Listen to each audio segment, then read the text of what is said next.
Bien, hermanos, comenzamos con el tema de esta noche. Tiene que ver, como lo mencionábamos al principio del programa, tiene que ver con las sectas, que esto ha surgido, ahora ha explotado de una manera impresionante en estos últimos días, durante la semana, en varios canales, en casi todos los canales, en casi todos los noticieros, en muchos de los programas de espectáculos que se dedican a otra cosa, ha resonado el tema de las sectas, ¿sí?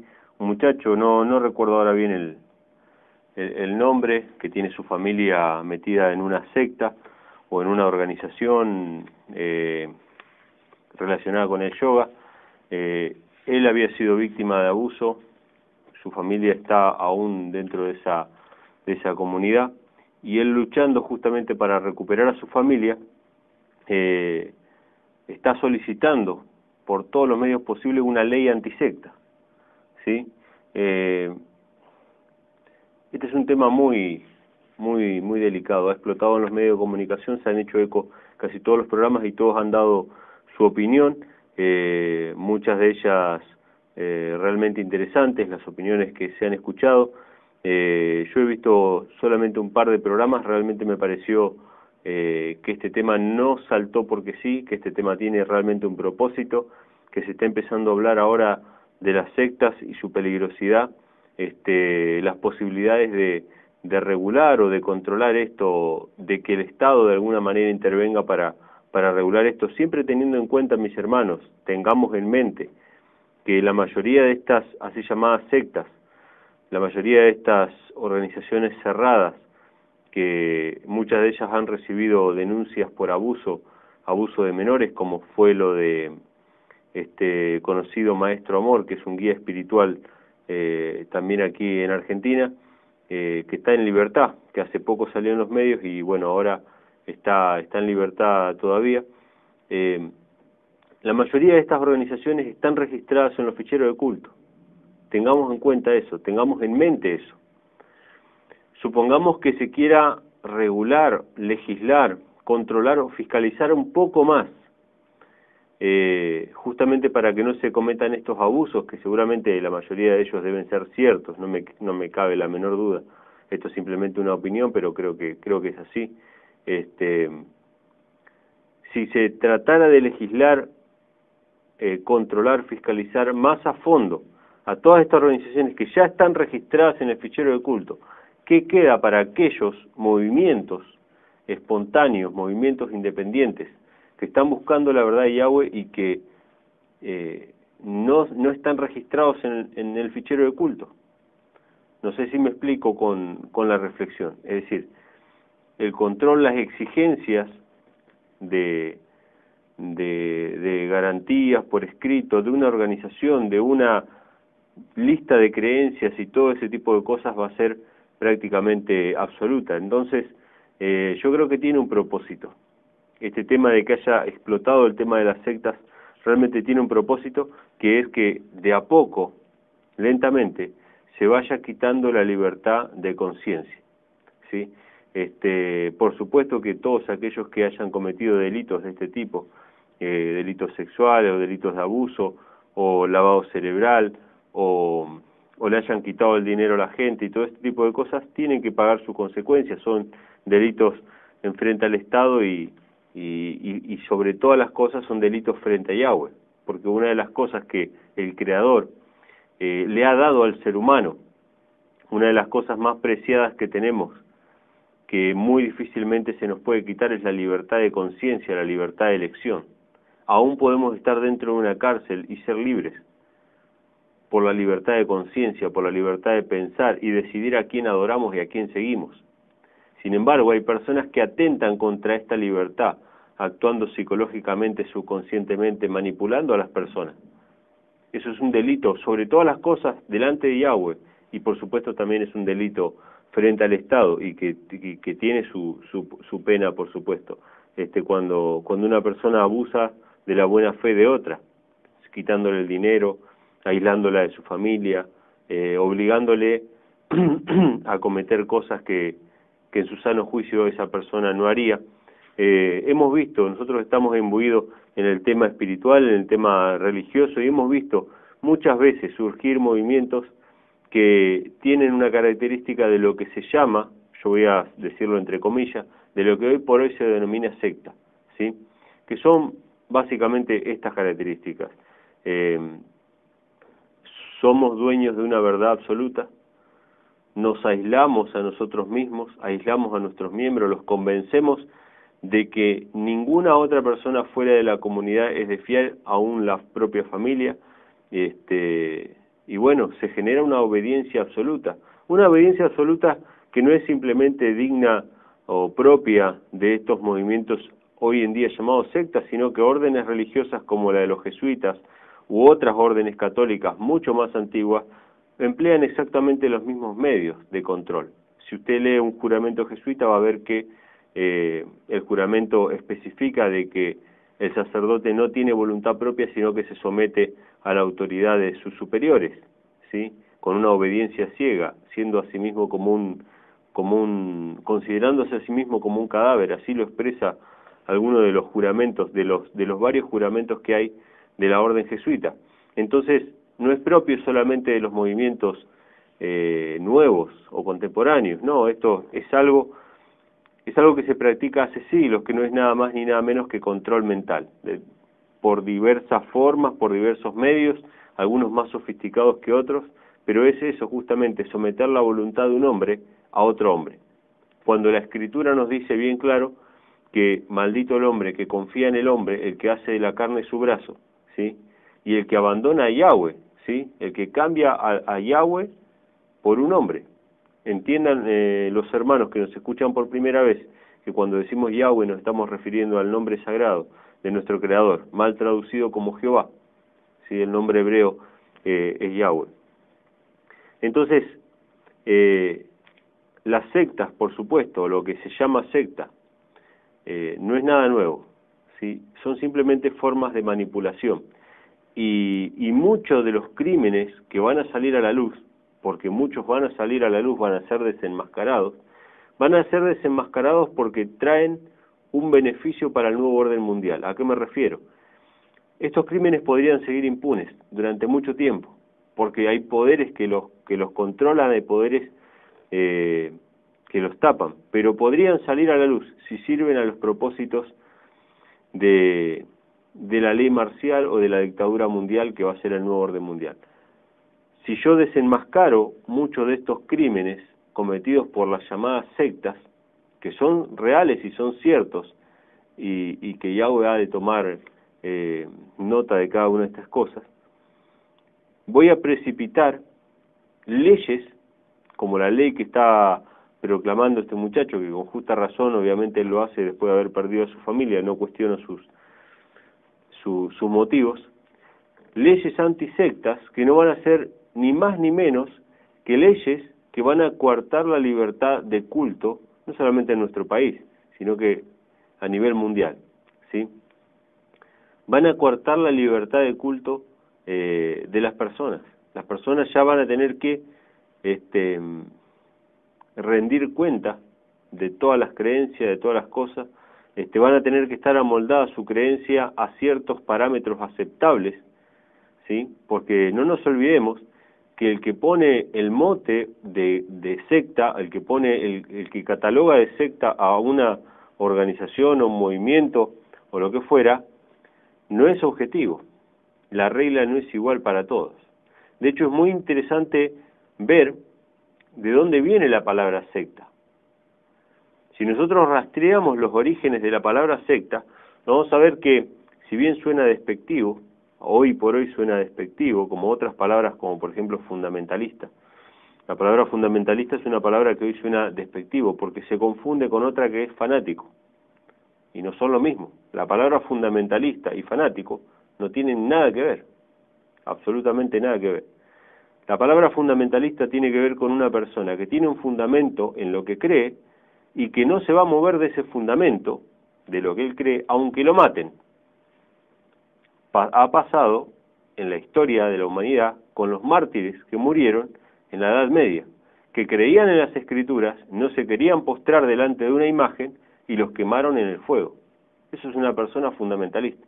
Ahora, una persona fanática es una persona que cree en algo, no necesariamente tenga un fundamento, lo puede tener o no, pero que es capaz de matar a otra si no lo acepta. Una está dispuesta a morir, la otra está dispuesta a matar. Esto es un ejemplo simplemente para que veamos la diferencia. Fundamentalista y fanático no son lo mismo. Los creyentes verdaderos en Yahweh son fundamentalistas. Muchos se deben estar rajando las vestiduras, pero es la verdad. Tienen un fundamento y son capaces de morir por el Evangelio y por la verdad. Pero las personas fanáticas, que es otra cosa, son las que quieren obligar a otros a creer en lo que ellos creen y son capaces de perseguir y de matar. Si nosotros analizamos la historia, vamos a ver que está repleta de fundamentalistas y de fanáticos. Entonces, vemos que si analizamos la palabra, que hoy se ha puesto de forma negativa, el fundamentalismo islámico, eso no es fundamentalismo islámico, el terrorismo, el supuesto terrorismo de los atentados en diferentes partes del mundo no es fundamentalismo islámico, en todo caso es fanatismo islámico. Pero hoy ya la palabra está acuñada con un mote negativo, que hace que nosotros cuando escuchamos la palabra fundamentalismo o fundamentos, lo rechacemos. Lo mismo pasa con la palabra secta. Si nosotros indagamos un poco en el origen de la palabra secta, nos vamos a dar cuenta de que es muy diferente a la tonalidad negativa que se le da hoy en día, ¿sí? Yo tengo un pequeño material que compré hace un tiempo atrás, hace varios años, se llama Guía Secreta de las Sectas y de las Nuevas Religiones.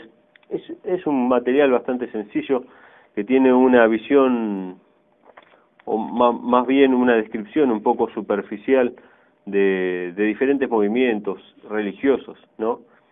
Muchos de ellos de tinte protestante, otros de tinte hindú, otros de ramas masónicas. O sea, hace una lista muy larga, en la cual obviamente no se encuentra la Iglesia Católica Romana, ¿sí? Y ahora vamos a ver por qué. Porque hay abusos sexuales en las iglesias católicas romanas, hay lavado de cerebro también en las iglesias católicas romanas, hay obediencia ciega, no quizá tanto en el pueblo en general, sino en el sacerdocio. Sin embargo, no es comparado con una secta. De hecho, hoy mismo, al mediodía, en un programa de televisión, un programa que habla de espectáculos, se estaba tocando el tema de las sectas, así que estábamos mirando ahí con mi esposa. Estaba el mismo muchacho debatiendo con otra persona. Entonces, la otra persona que defendía a uno de estos personajes que dan charlas de espiritualidad y de autoayuda, esta persona que defendía, el argumento que tira es este. Venían hablando uno desde un lugar y otro desde el otro. O sea, la persona que discutía con el muchacho que defendía la ley antisecta estaba en un móvil fuera del estudio. O sea que era una pantalla partida con los dos personajes discutiendo. Entonces, esta mujer en un momento agarra y dice: vos estás hablando que en las sectas hay abusos sexuales. ¿Y qué pasa con la Iglesia Católica? Le dijo esta mujer. Yo obviamente no estoy a favor de ninguna de las dos posturas, eso era cualquier cosa menos un debate serio sobre secta, ¿no? Pero es interesante que esta chica en un momento dijo: ¿qué pasa con la Iglesia Católica donde hay abusos sexuales? Y el móvil se puso negro, se cortó la comunicación, se hubo un silencio, el conductor dijo se cortó, pasaron 3-4 minutos y volvió la comunicación, pero ya no se habló más del tema. Impresionante.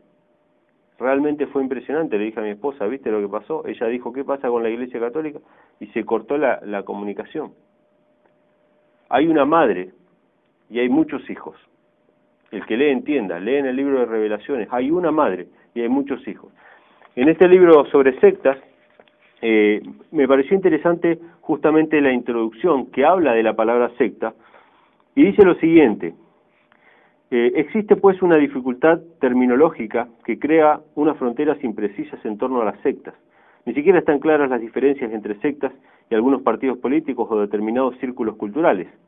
A esto se une el hecho de que ninguna secta gusta ser definida como tal. Esto es interesante, hermanos. Ninguna secta gusta ser definida como tal. O sea, por más que cumplamos las características, no nos gusta que se nos llame secta. Sin embargo, después de leer la definición, yo no estaría tan de acuerdo, ¿sí? Fíjense lo que dice. A nadie se le escapa la connotación negativa de palabras como secta, sectario o sectarismo, sinónimos de algo excluyente, cerrado, aislado, a modo de un ente conspirativo contra el cual la sociedad debería generar defensas. O sea, la palabra secta, sectario, tiene una connotación negativa, como decíamos, de lo cual uno se previene y uno empieza a estar a la defensiva, ¿sí? De hecho, secta deriva etimológicamente de sectum, cortado, aislado, separado. Inicialmente se aplicó, escuchen esto, inicialmente se aplicó a quienes se habían separado voluntaria o involuntariamente de la Iglesia Católica.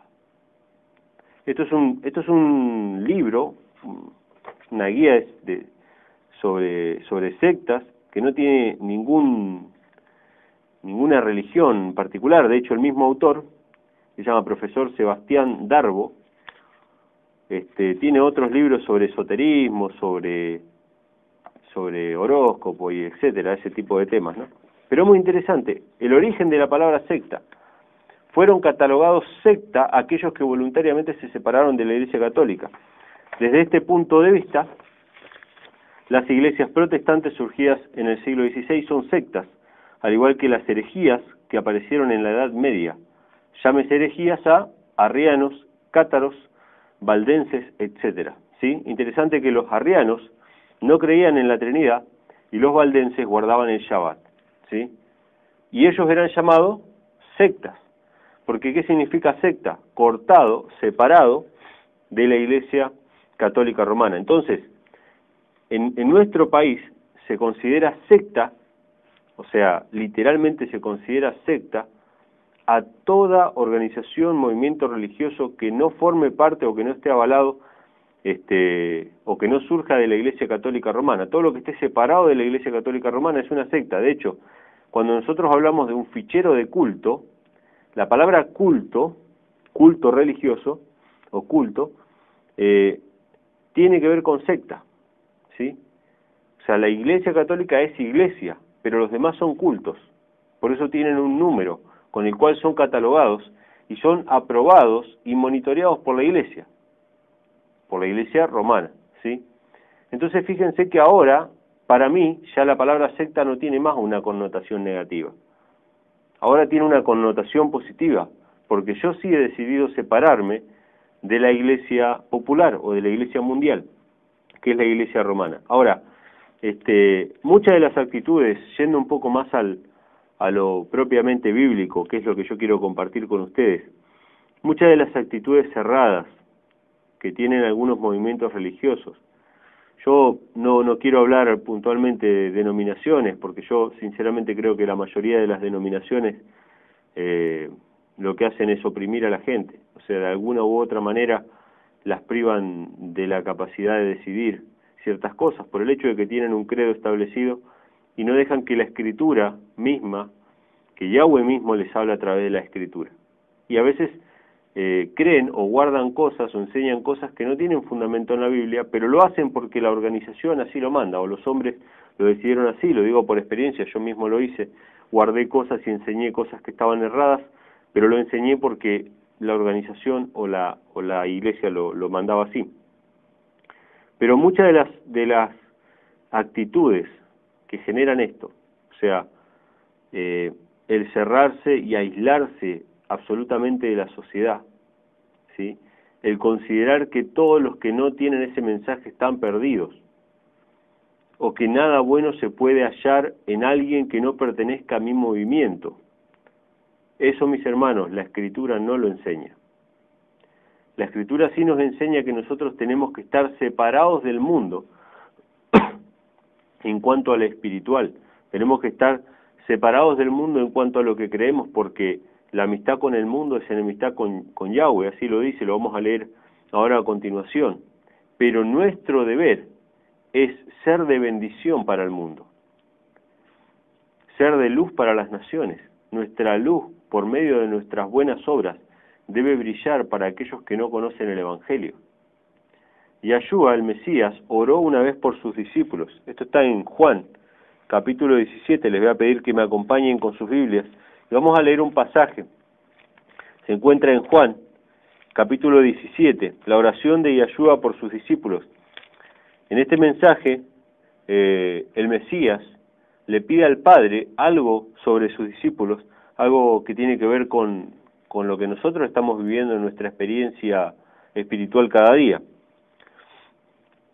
Dice en el versículo 6, en el versículo 5, muy interesante lo que dice: ahora pues, Padre, glorifícame tú al lado tuyo, con aquella gloria que tuve contigo antes que el mundo fuese. Este texto, hermanos, es fundamental para entender que antes que el mundo fuese, Yahshua estaba a la diestra del Padre y compartía su gloria. Pero no había tres seres, ¿sí? No había una Trinidad o un Dios triuno, no, sino que era Yahshua sentado a la diestra del Padre. Glorifícame al lado tuyo con aquella gloria que tuve contigo antes que el mundo fuese. He manifestado tu nombre a los hombres que del mundo me diste. Tuyos eran y me los diste y han guardado tu palabra. Ahora han conocido que todas las cosas que me has dado proceden de ti, porque las palabras que me diste les he dado y ellos las recibieron y han conocido verdaderamente que salí de ti y han creído que tú me enviaste. Yo ruego por ellos. No ruego por el mundo, sino por los que me diste. Y aquí viene la cuestión, porque tuyos son, y todo lo mío es tuyo y lo tuyo es mío, y he sido glorificado en ellos. Y ya no estoy en el mundo, mas estos están en el mundo, y yo voy a ti. Padre Santo, a los que me has dado, guárdalos en tu nombre, para que sean uno así como nosotros. Cuando estaba con ellos en el mundo, yo los guardaba en tu nombre, a los que me diste. Yo los guardé, y ninguno de ellos se perdió, sino el hijo de perdición, para que la Escritura se cumpliese. Pero ahora voy a ti, y hablo esto en el mundo, para que tenga mi gozo cumplido en sí mismo. Yo les he dado tu palabra, y el mundo los aborreció, porque no son del mundo, como tampoco yo soy del mundo. En estas palabras que hemos leído recién, se nos manifiesta que una cosa es el mundo, otra cosa son los hijos del Eterno, o los hijos del reino. Pero los hijos del reino están en el mundo, están metidos en la sociedad. Y justamente en ese contexto, en ese entorno, tienen que hacer brillar la palabra del Evangelio para aquellos que no lo conocen, ¿sí? Y ahora Yahshua dice lo siguiente: no ruego que los quites del mundo, sino que los guardes del mal. O sea, el Padre Celestial no nos pide que no tengamos más contacto con ninguno de nuestros familiares. No. No nos pide que no tengamos más contacto con ninguna de aquellas personas que conocíamos antes. Dice, no los quites del mundo, solamente guárdalos del mal. Y este es uno de los puntos que más confunden a aquellos que terminan convirtiéndose en lo que la sociedad llama secta. Un grupo cerrado, un grupo que no considera que Yahweh pueda tener misericordia de aquellos que o todavía no han escuchado el mensaje o lo han escuchado de una manera desfavorable, por mal testimonio de los que dicen representar el Evangelio. Muchas de las personas que no han aceptado el mensaje del Evangelio es porque han visto a los cristianos cometer pecados más terribles de los que una persona que no profesa el cristianismo hace.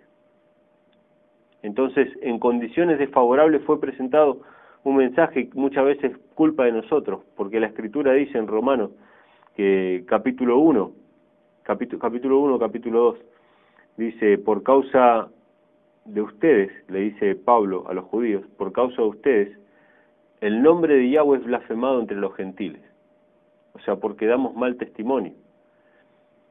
Y Yahweh tiene paciencia y misericordia con muchos de nuestros familiares, pero nosotros en nuestro corazón ya los hemos condenado. Eso está mal, hermanos.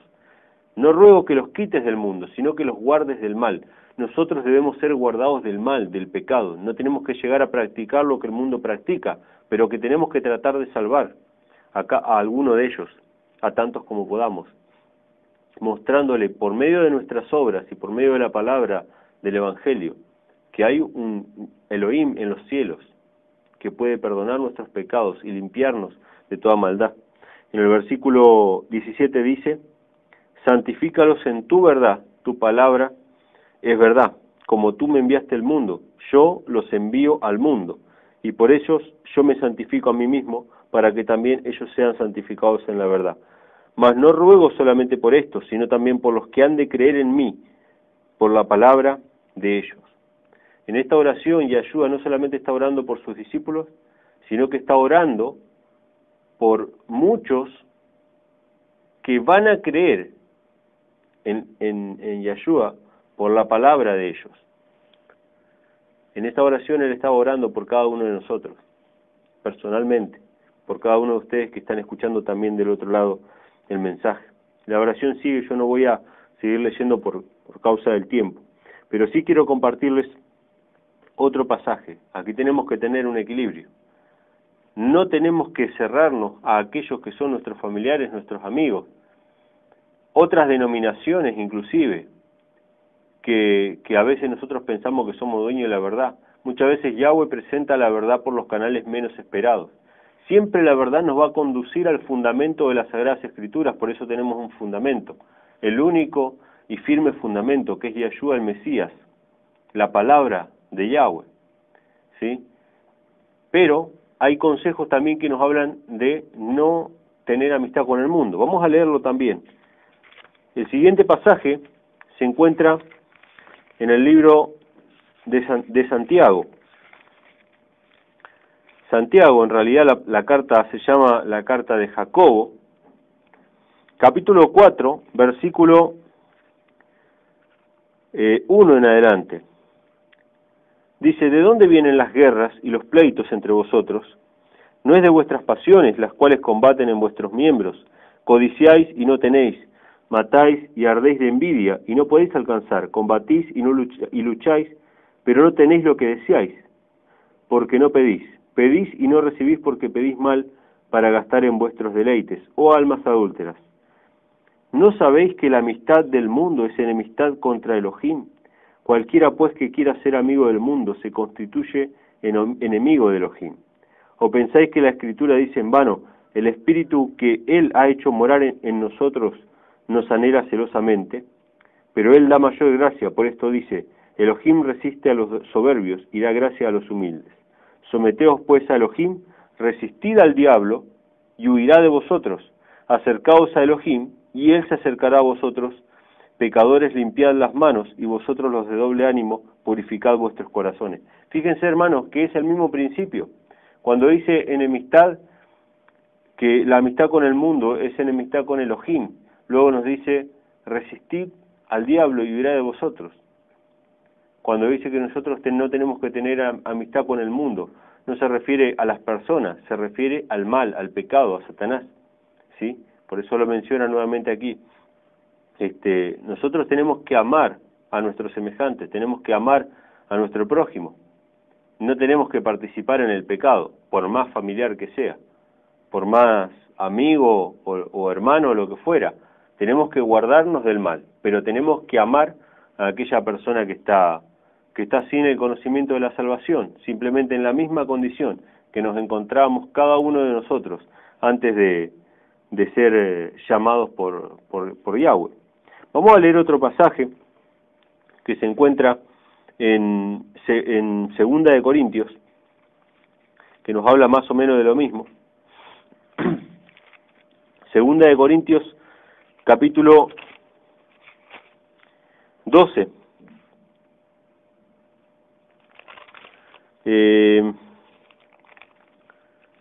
Perdón, 2 de Corintios capítulo 6.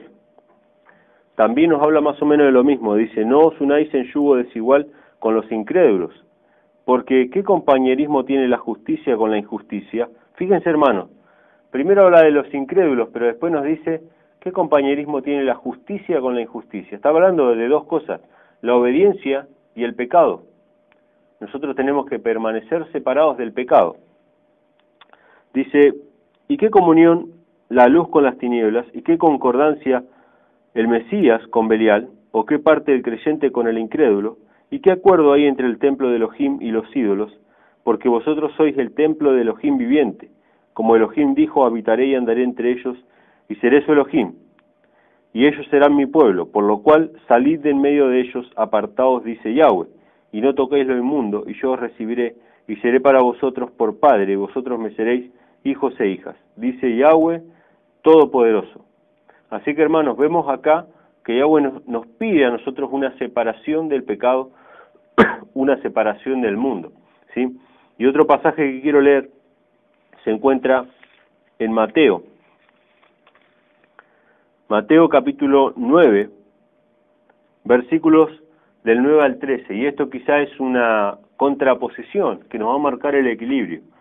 Tenemos que estar separados del pecado, pero tenemos que estar dispuestos a presentar el Evangelio, el mensaje de que Yahshua el Mesías ha muerto por nuestros pecados, a cada una de las personas que se ponen en nuestro camino. Ustedes saben que Pedro, en cierta ocasión, el apóstol Pedro, tuvo un conflicto de conciencia, porque esto está en Hechos capítulo 10, si no me equivoco.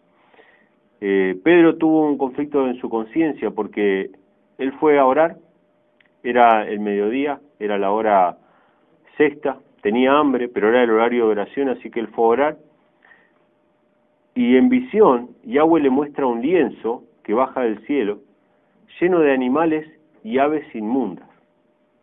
Entonces Yahweh le dice a Pedro, bueno Pedro, mata y come. ¿Por qué le dice esto? Porque él tenía hambre. Entonces la visión que él recibe está en relación con lo que él sentía.